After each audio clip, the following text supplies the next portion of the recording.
Hey everybody, this is Advocate Lucinda. You know, the purpose of my YouTube channel is to empower you. And while my expertise are in employment discrimination in 1983 and other civil rights violations, I will from time to time talk about other matters, like the one we're going to deal with today. My take is, if one, two, or more people are asking the same question, then it's worth my time to do a video and provide answers, because there are others who are asking the same question. And we're going to talk about guardianship today. I did a video, I think a year ago, about fraud upon the court. And this person's concern was that a relative was committing fraud upon the court. Can fraud upon the court be committed through application of a guardianship? Yes, it can.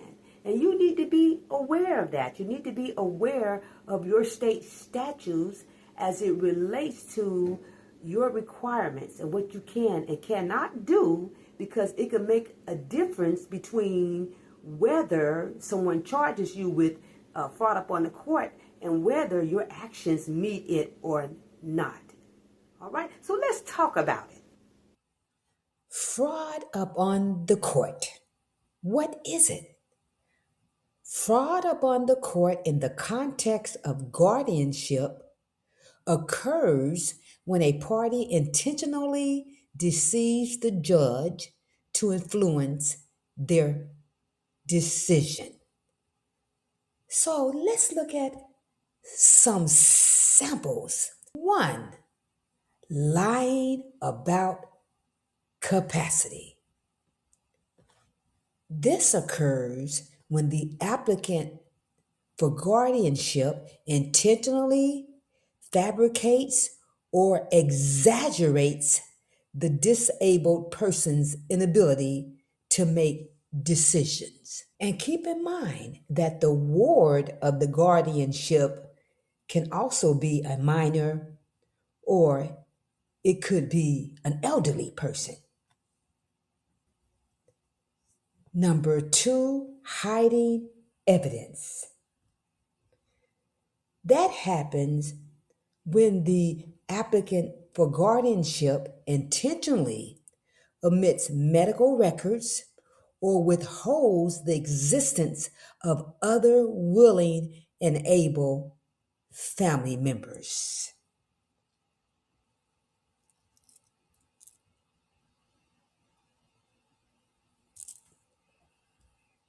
Four, misrepresenting motives.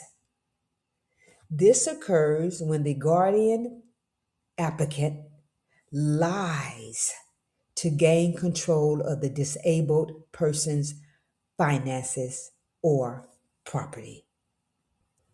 So let's look at some potential consequences.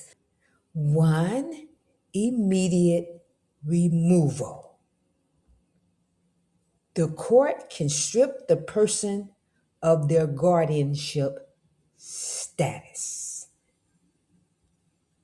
2, criminal charges. Lying under oath, which is perjury, and financial exploitation of a vulnerable adult are crimes. And again, this is applicable if the person is an elderly person or a minor. The subject is the guardianship itself, is the focus here. And the applicant for guardianship who has lied under oath. 3, civil liability. The deceptive guardian can be sued for damages, breach of fiduciary duties, and forced to return any stolen money or assets. And of course, the punishment is going to vary from jurisdiction to jurisdiction. Each state has its own set of laws regarding guardianship. So we're talking about civil liability, but let's go back to criminal liability, the federal level. So let's say that the guardian uses wire communication to embezzle more than $75,000 from the ward's estate. Well, the federal government has jurisdiction over this matter, and a family could sue a guardian in federal court where the issue is a constitutional violation or the guardian's actions violated the rights of the ward and the family members. Keep that in mind. And for contempt of court, the court can penalize the offending party with fines, sanctions, or even jail time. So now I want to talk about red flags for mistreatment by guardians, and whether you are an individual who is grieved and intends to take some action against a guardian, or you are one who is seeking to make application for guardianship. You need to hear this. Courtesy of NCEA, National Center on Elderly Abuse. And although in their paper, the NCEA focuses on elderly abuse, these red flags that they list could be applicable to any guardianship situation, such as a minor or disabled person, for example. So consider these.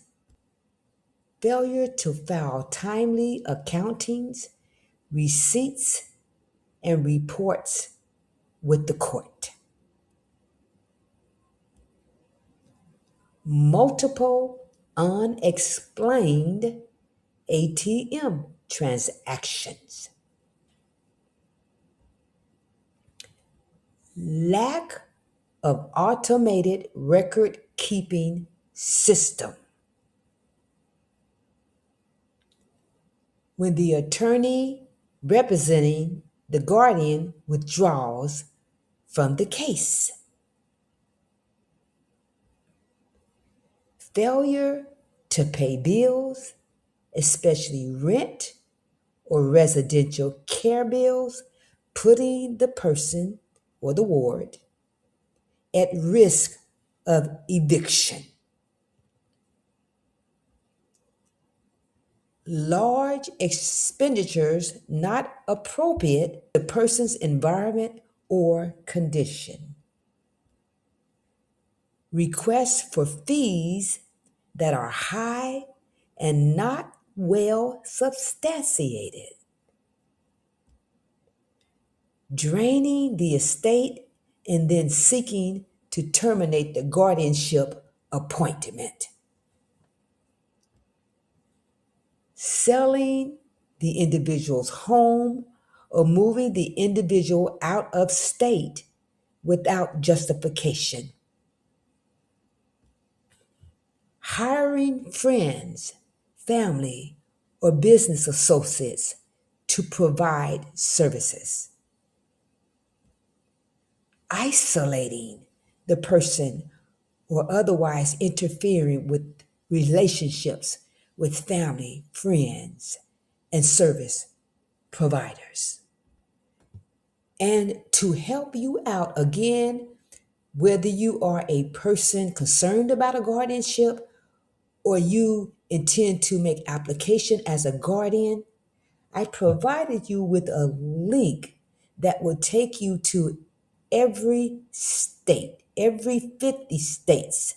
You can read states' guardianship statutes, which will apprise you of the requirements, rules, laws, etc. And certainly, if any one of those red flags exist, you should be concerned. And I would advise you to speak with an attorney so that attorney can hear your facts and the circumstances surrounding the case and properly advise you. And there are other avenues you can take. For example, the Adult Protective Services. If you have a good faith belief that an adult is being exploited by the guardianship, contact the Adult Protective Services. If it is a minor, contact the Child Protective Services. I think those are two good places to start in addition to speaking with an attorney. And for those of you who have a heart to work as a guardian, whether it's for adults, minors, disabled individuals, you are needed. It's a lot of work, but it's rewarding work. So get an understanding of the obligations and what you're required to do. Okay? All right. I trust this has been helpful to you. And until next time, I'm Advocate Lucinda, your empowerment lawyer. Take care.